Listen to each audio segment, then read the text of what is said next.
நான் சுகமாய் இருக்க யாராவது வழி செய்தால் நலமாயிருக்குமே என்று யோசிக்கும் ஆத்துமாவே, இந்த கர்த்தர் உங்களுக்கு சொல்லுவது சங்கீதம் 35:27.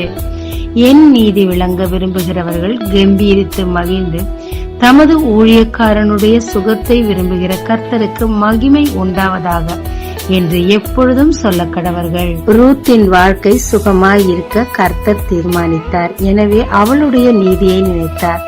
தேவனை பின்பற்றுவேன் என்று சொல்லி அவள் எடுத்த தீர்மானம் அவளின் நீதியாய் இருந்தபடியினால் போவாசின் மூலமாக அவருடைய வாழ்க்கையை சுகமாய் மாற்றினார்.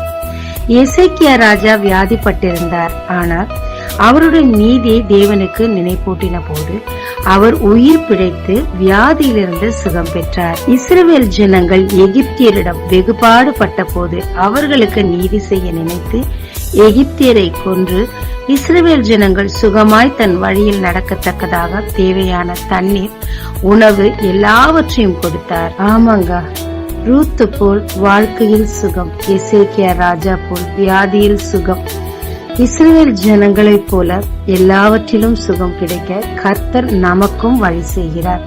நம்முடைய நீதி விளங்கத்தக்கதாக நம் நீதி அவருக்கு பிரதியாய் இருக்கும் போது தேவன் அதை நினைத்து நம் வாழ்க்கையில் எது இருந்தால் நாம் சுகமாய் இருப்போமோ அதை கொடுத்து நம்மை சுகமாய் வாசம் செய்ய வைக்கிறார். ஜெபிக்கலாமாங்க.